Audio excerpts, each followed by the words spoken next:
Yeah. We got a special guest today on the podcast, man.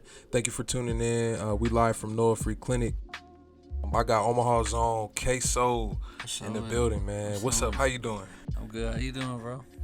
Man, I'm doing well, man. It's really good to see you, man. It's been a long time. Real long time. Yeah, man. For those that don't know, man, me and this man right here, we were summer interns for the Noah Free Clinic for the summer internship program about over 10 years ago. Way longer than 10 years ago. Yeah. And man, this brother is super creative. Ever since I met him, I've witnessed his creativity and drive to really manifest his own reality. And so we're gonna get into a little bit of that. And we're gonna encourage you to stay tuned. Yeah, for sure. Yeah, I done been through it, I done seen it all. Yeah, even tried to walk before I crawl. Yeah, gotta learn to crawl before you walk. Can't skip steps to get on. Nah, don't mistake horses for no pawns. Yeah, miss that step, can't afford it. Talk about yourself a little bit about what you do. Yeah. And then we'll go from there. I'm a songwriter, rapper, from Omaha, Nebraska. It's been a long journey. I've written a lot of records for a lot of big name artists. I've worked with some of the biggest names in hip hop. I've produced some of the biggest names in hip hop. I've worked on a lot of major projects, and coming from Omaha, that's a big thing because there wasn't no guidance for me through that. It was just me learning along the way, and just keeping it pushing, bro, and just trying to pave the way for it. Yeah. And that's why I started with some of your early influences, and that being your grandfather, Mr. Peak, Yeah. and Mr. Ira Combs, the founder of Noah Free Clinic. Yeah. And it's something They were that real close. They were close with each other. most definitely, Yeah. like brothers. Yeah. And so we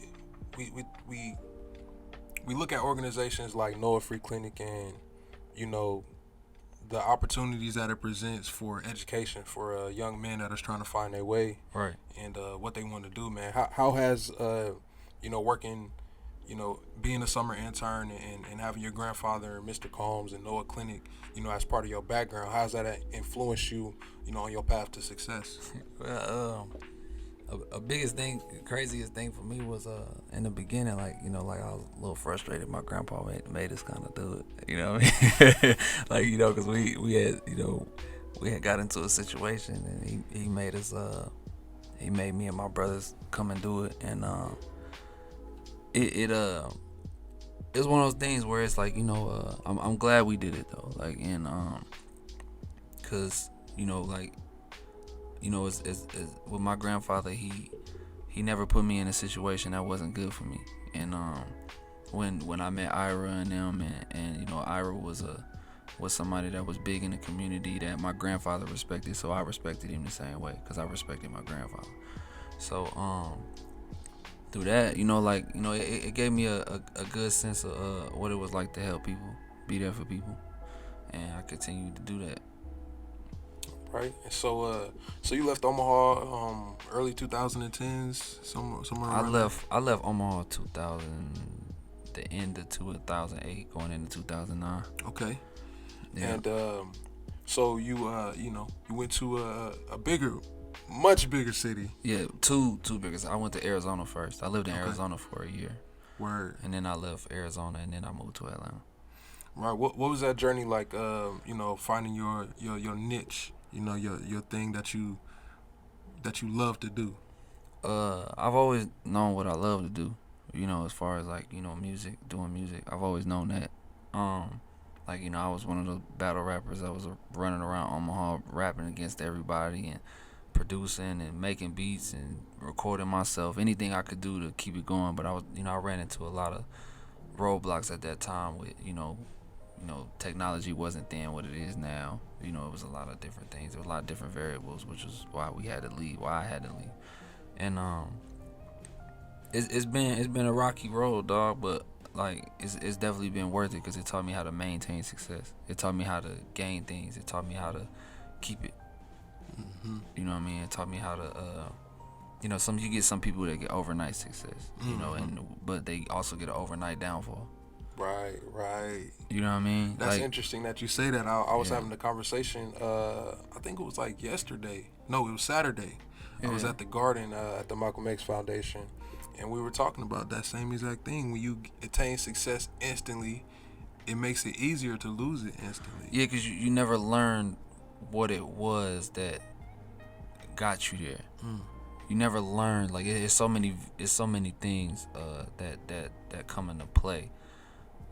If you shoot up too fast, you start seeing a lot of money and you think that money's forever.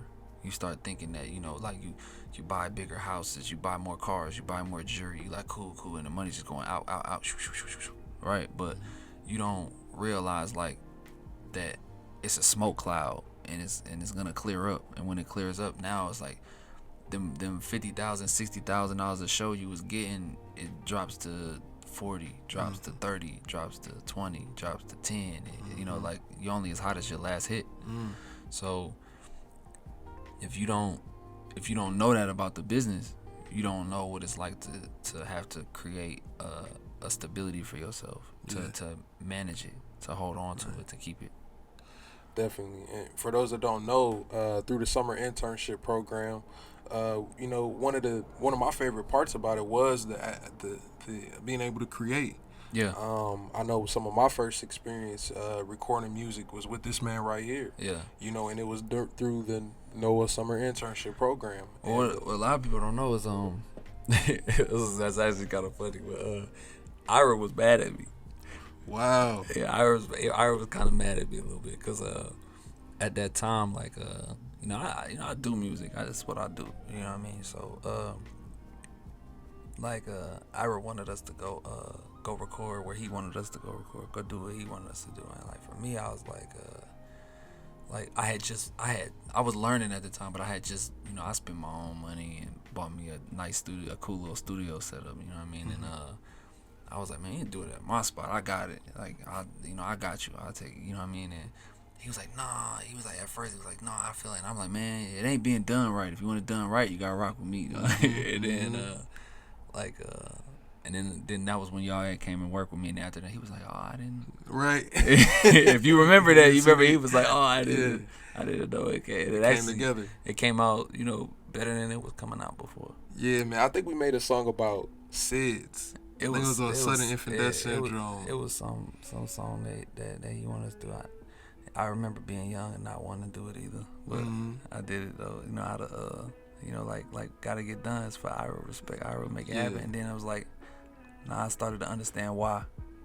You know what I mean? Like, sometimes you don't understand why people ask you to do things, but then later on you start to be like, oh, like, I get it. You know what I mean? So that's a good thing. I guess I speak for the more rebellious background. Yeah. You know what I mean? Definitely. Like it was for me, it's coming up a certain type of way when people try to introduce you to things that you're not used to. You don't really gravitate to it instantly. You know what I mean? Like, it takes time for you to understand why people are asking you to do what you do. Definitely. Only one can break me is God, yeah. Still here cause I still got a job, yeah. I never pay mine to the Romans, cause they can never say she's a fraud, yeah. Never let them take me apart, my experience made me a boss, yeah. Man, one of the things I did want to also talk to you about is basically, man, the value of mentorship and the value of, programs like in generally organizations like NOAA. Focusing on community health and things like that, man. How has, and we'll talk about a public health issue, man. How has something like COVID-19, affected you in your industry and kind of recognizing the value of public health? I mean, it's a big thing, man. Cause if everybody ain't healthy, you know what I mean. There's no concerts, there's no shows, there's no, and I think, sometimes us as people, we lose sense of the reality of life. We think, things can't happen to us, or this can't happen, or that can't happen, or that only happens in movies. And it's like, nah, like, it's real. It's a real thing. So it affected a lot. Business wise. It affected a lot with deals. It affected a lot with you know, how things operated, how things moved, how to move. We had to figure out ways to different ways to network, different ways to get the job done, different ways to place records and do all types of different stuff. So, I mean, it was a pivot for sure. I mean, and honestly, it's gonna affect music for a while until for a very long time. I think so too. Yeah, I mean, for what I think, for what it is now, I think it's gonna end up. I mean, us as as people will adjust, as artists will adjust, we'll figure it out. Right. But Innovate. It's gonna take time. Yeah, it's going. But I think in addition to that, man, I think this has created an opportunity to be on or ahead of the curve as far as what's coming next. Yeah. And really be a trailblazer. Yeah. And that's part of what you are. You're a trailblazer. Yeah. It wasn't a whole bunch of people coming from Omaha that were doing major music with major artists. Nobody. Yeah. It wasn't nobody, especially not from where we from, especially not from the street side. Nobody. Yeah. So what is there a body of work that stands out to you, or something that you worked on that you're most proud of that you can think of now? Not one specific thing, cause I've done so much that I'm proud of everything. Honestly, you know what? I'll rephrase that. It is one thing that I'm more proud of. I'm more proud of I signed my first producer from Omaha last year. Okay. And I got him a placement with Yo Gotti. We did the Yo Gotti record, the Heaven on Earth record, and that was a big thing for me, because it was like I started to change the narrative of it. I started to really create opportunities for other people.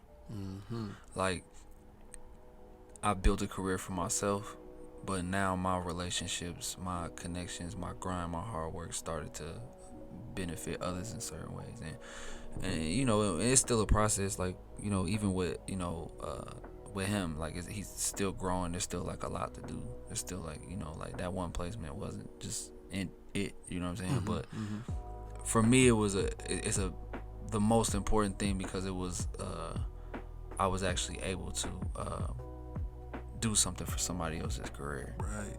You know what I'm saying? Yeah. And really, like, it does something for my career too. But for the most part, it's to, I took a producer from Omaha, and he's talented. You know what I'm saying? He's dope, and got him an opportunity that he never would have had. You know what I'm saying? Mm-hmm. Like, and that's something that I never had nobody do for me. Wow. Yeah. So for me to do that for somebody else was like, even if at times he might not understand it now, but like, that was a huge thing. Like, in 1 year you got a single with a really big artist. Mm-hmm. You know what I'm saying? From networking with somebody that's from your city, and that's not something that happens anymore. Yeah, I think that's something that really speaks to what NOAA and programs like the summer internship program. When you support NOAA, you support opportunities, and you're able to give opportunities to people, and it feels good to give. Yeah, for sure. So I appreciate you taking the time out. For sure, bro. You know what I'm saying? If you want to let the people know, once again, why they should support NOAA for Omaha Gives, which is May 20th, man. Let the people know. And y'all gotta support Ira and the movement, man, because they really good people, and they pushing towards positivity. Everything positive. They uplifting things, and you gotta keep it going. You gotta keep it moving. It's already enough negative. Most definitely. So we're gonna keep it pushing. NOAA moving forward. Man, appreciate Queso, man. For sure. A lot of big records, I'm sure, is coming in 2020. You gotta know it, in the bro. face of COVID-19. Yeah, for sure. We gonna keep it moving. Don't stop nothing. Most definitely, man. Y'all stay safe out there, man. Peace. Yeah, much love.